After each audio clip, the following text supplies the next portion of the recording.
एक गांव में रहने वाली अंधी प्रतिदिन मंदिर के दरवाजे पर जाकर खड़ी हो जाती।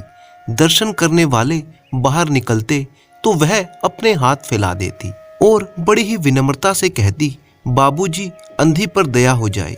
वह जानती थी कि मंदिर में आने वाले लोग बड़े ही श्रद्धालु हुआ करते हैं। उसका यह अनुमान असत्य ना था। आने जाने वाले 2-4 पैसे उसके हाथ में रख ही देते। अंधी उनको दुआएं देती और उनका धन्यवाद करती। स्त्रियां भी उसके पल्ले में थोड़ा बहुत अनाज डाल जाया करती थीं।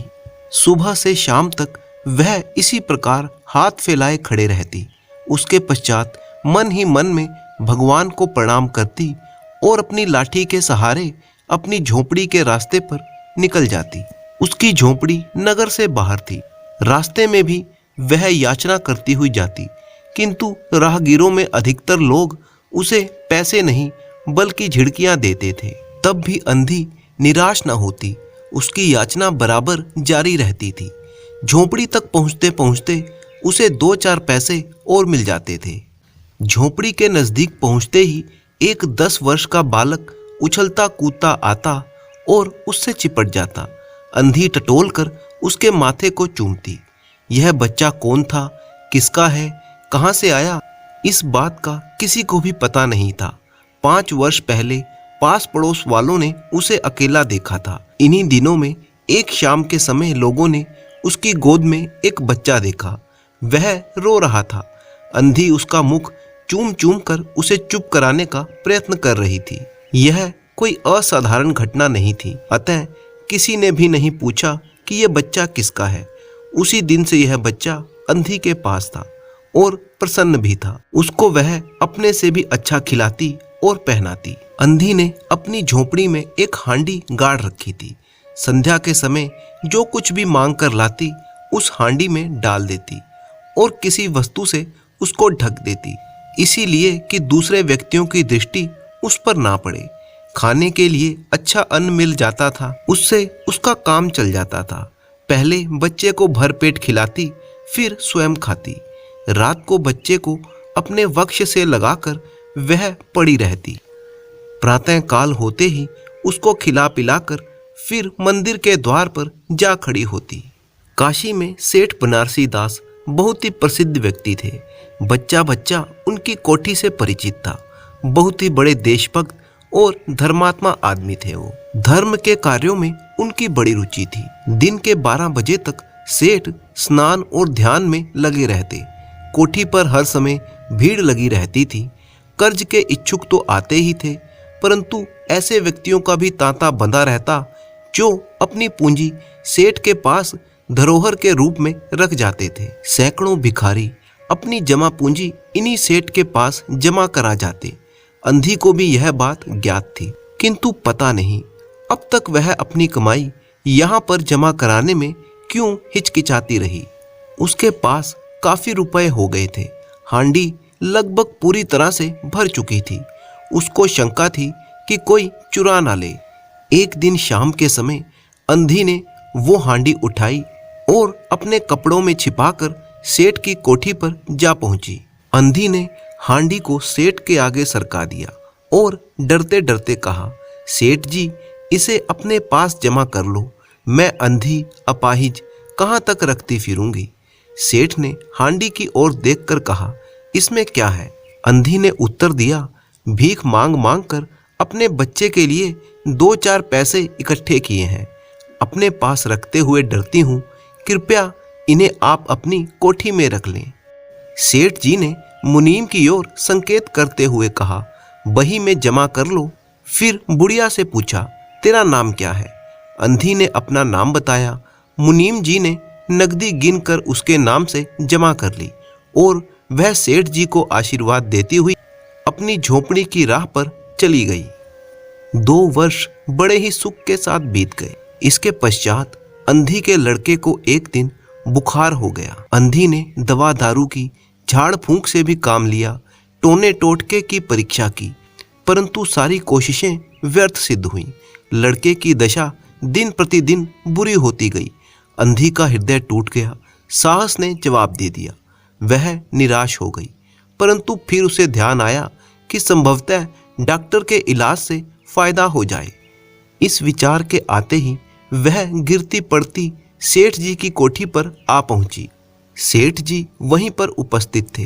अंधी ने कहा, सेठ जी, मेरी जमा पूंजी में से 10-5 रुपए मुझे मिल जाएं तो बड़ी कृपा होगी। मेरा बच्चा मर रहा है, डॉक्टर को दिखाऊंगी।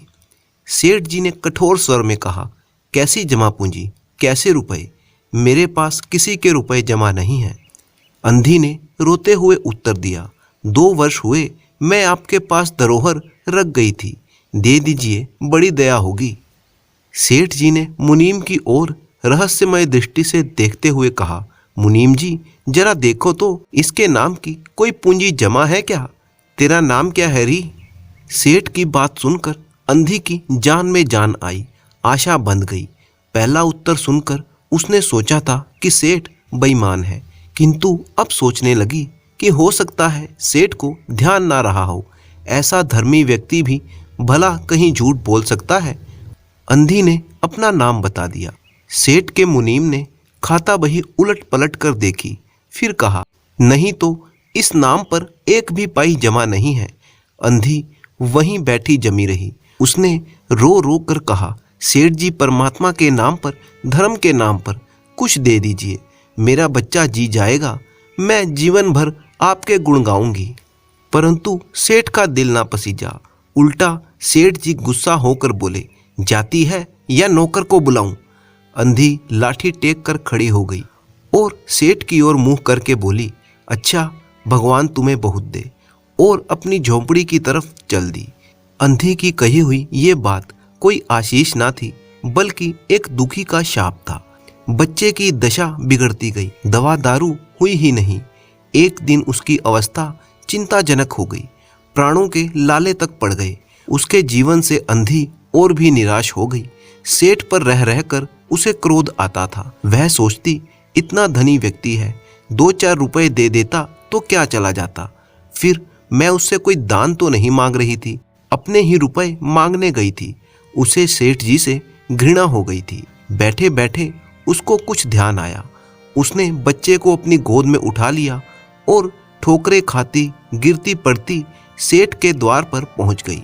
उनके द्वार पर बैठकर धरना देने लगी। बच्चे का शरीर ज्वर से भभक रहा था और अंधी का कलेजा भी।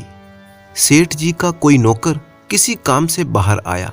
अंधी को बैठा देखकर उसने सेठ को सूचना दी। सेठ ने आज्ञा की कि उसे भगा दो। नौकर ने अंधी से चले जाने को कहा, किंतु वह उस स्थान से ना हिली।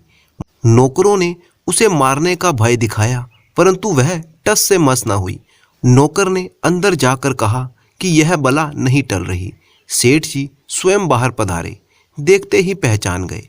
बच्चे को देखकर उन्हें बहुत ही आश्चर्य हुआ कि उसकी शक्ल सूरत उनके मोहन से बहुत मिलती जुलती है। 7 वर्ष हुए तब मोहन किसी मेले में खो गया था। उसकी बहुत खोज की, पर उसका कोई पता ना मिला। उन्हें याद आया कि मोहन की जांघ पर एक लाल रंग का निशान था। इस विचार के आते ही उन्होंने अंधी की गोद के बच्चे की जांघ देखी। वो निशान था, परंतु पहले से कुछ बड़ा था। उनको विश्वास हो गया कि बच्चा उन्हीं का है। तुरंत उस बच्चे को छीनकर अपने कलेजे से लगा लिया। बच्चे का शरीर ज्वर से तप रहा था। सेठ ने नौकर को तुरंत डॉक्टर लाने के लिए भेज दिया। अंधी खड़ी हो गई और चिल्लाने लगी, मेरे बच्चे को ना ले जाओ, मेरे रुपए तो हजम कर गए, क्या मेरा बच्चा भी मुझसे छीन लोगे? सेठ जी बड़े ही चिंतित थे और बोले, ये बच्चा मेरा है, 7 वर्ष पहले कहीं खो गया था, अब मिल गया है, सो इसे कहीं जाने नहीं दूंगा और लाख यत्न करके भी इसके प्राण बचाऊंगा। अंधी ने एक जोरदार ठहाका लगाया, तुम्हारा बच्चा है, इसीलिए लाख यत्न करके भी उसे बचाओगे। मेरा बच्चा होता तो उसे मर जाने देते, क्यों? यह कौन सा न्याय है? इतने दिनों तक खून पसीना एक करके मैंने इसे पाला है, मैं उसको अपने हाथों से नहीं जाने दूंगी। अजीब दशा थी, कुछ करते धरते ना बन पड़ता था। कुछ देर वह मौन खड़े रहे, फिर मकान के अंदर चले गए। अंधी कुछ समय तक खड़ी रोती रही, फिर वह भी अपनी झोंपड़ी की ओर चल दी। दूसरे दिन प्रातःकाल प्रभु की कृपा हुई या दवा ने जादू सा असर दिखाया। मोहन का ज्वर उतर गया। होश आने पर उसने आंख खोली तो सबसे पहले उसकी जबान पर माँ शब्द निकला। अपरिचित लोगों की शक्लें देखकर उसने फिर से नेत्र बंद कर लिए। उस समय के बाद से उसका ज्वर फिर से अधिक होना प्रारंभ हो गया। बच्चे ने माँ माँ की रट लगा रखी थी। डॉक्टरों ने जवाब दे दिया। सेठ जी के हाथ पांव फूल चुके थे। चारों ओर अंधेरा दिखाई पड़ने लगा। वह सोचने लगे, क्या करूं, एक ही बच्चा है, इतने दिनों बाद मिला भी तो मृत्यु उसको अपने चंगुल में दबा रही है। मैं अपने बच्चे को कैसे बचाऊं?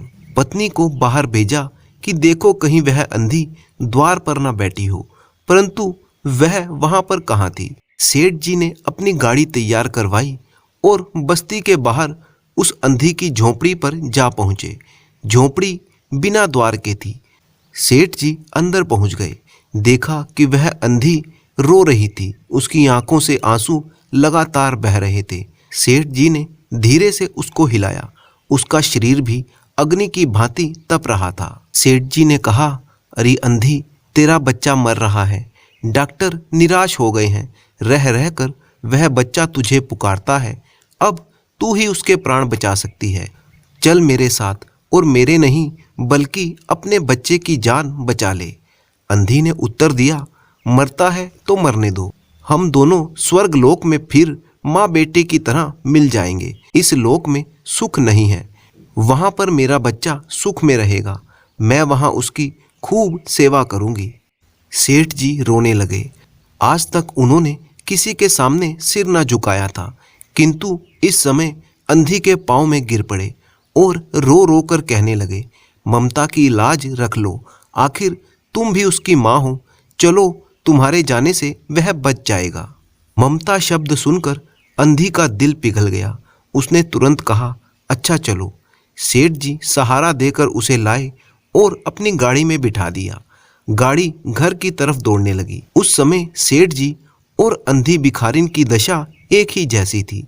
दोनों की यही इच्छा थी कि जल्दी से जल्दी बच्चे के पास पहुंच जाएं। कोठी आ गई। सेठ जी ने सहारा देकर अंधी को उतारा और अंदर ले गए। भीतर जाकर अंधी ने मोहन के माथे पर हाथ फेरा। मोहन पहचान गया कि उसकी माँ का हाथ है। उसने तुरंत आंखें खोल दी। अपनी माँ को समीप खड़े देखकर वह बोला, माँ तुम आ गई? स्नेह से भरे स्वर में उत्तर दिया, हाँ बेटा, तुम्हें छोड़कर कहाँ जा सकती हूँ। अंधी भिखारिन मोहन के सिराने बैठ गई। उसने मोहन का सिर अपनी गोद में रख लिया। उसको बड़े ही सुख का अनुभव हुआ। मोहन उसकी गोद में तुरंत सो गया। दूसरे दिन मोहन की दशा अच्छी होने लगी और 10-15 दिन में वह बिल्कुल स्वस्थ हो गया। जो काम हकीमों, वैद्यों और डॉक्टरों से ना हो पाया था, वह अंधी के प्यार ने पूरा कर दिया। मोहन के पूरी तरह से स्वस्थ हो जाने पर अंधी ने विदा मांगी। सेठ जी ने बहुत कुछ कहा सुना और अंधी को समझाया कि वह उन्हीं के पास रह जाए, परंतु अंधी सहमत ना हुई। विवश होकर उसे विदा करना ही पड़ा। जब वह चलने लगी तो सेठ जी ने रुपयों की एक थैली उसके हाथ में रख दी। अंधी ने पूछा, इसमें क्या है? सेठ जी ने कहा, इसमें तुम्हारी धरोहर है, तुम्हारे रुपए और मेरा अपराध। अंधी ने बात काट कर कहा, यह रुपए तो मैंने तुम्हारे मोहन के लिए ही इकट्ठे किए थे, उसी को दे देना। अंधी ने वह थैली वहीं पर छोड़ दी और लाठी टेकती हुई चल दी। बाहर निकलकर फिर से उसने उस घर की ओर अपनी आंखें उठाई तो उसकी आंखों से आंसू बह रहे थे, किंतु वह भिखारिन होते हुए भी सेठ से ज़्यादा महान थी। इस समय सेठ एक याचक था और वह भिखारिन एक दाता थी।